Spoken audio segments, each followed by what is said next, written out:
যারা ইনসাফ প্রতিষ্ঠা ও দুর্নীতির বিরুদ্ধে বয়ান তৈরি করে, তাদের কাছে প্রশ্ন করা যেতেই পারে টাকা দিয়ে ভোট কেনা তাদের সেই দুর্নীতি বিরোধী বয়ানের সাথে কতটা সঙ্গতিপূর্ণ।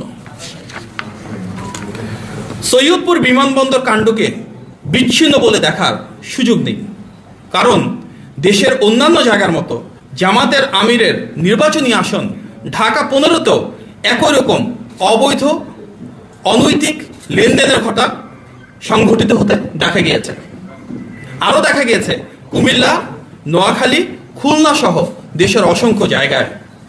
ইতিপূর্বে দেশটি আমরা দেখেছি দেশব্যাপী দলটির নেতাকর্মীরা বাসায় বাসায় গিয়ে ভোটারদের বিকাশ নম্বর ও ভোটার আইডি নিয়েছিলেন। তবে বিকাশ, রকেট বা নগদের মাধ্যমে এভাবে অবৈধ অর্থ প্রেরণ বা জান্নাতের টিকেটের প্রলোভনকে ধর্মপ্রাণ দেশবাসী ইতিমধ্যেই প্রত্যাখ্যান করেছেন।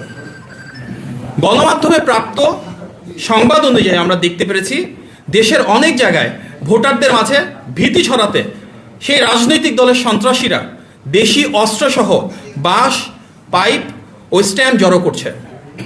বিভিন্ন জেলায় সহিংসতা, অতর্কিত হামলা, অগ্নিসংযোগ, ভোটারদের ভয়ভীতি প্রদর্শন ও অর্থ বিতরণ করছে।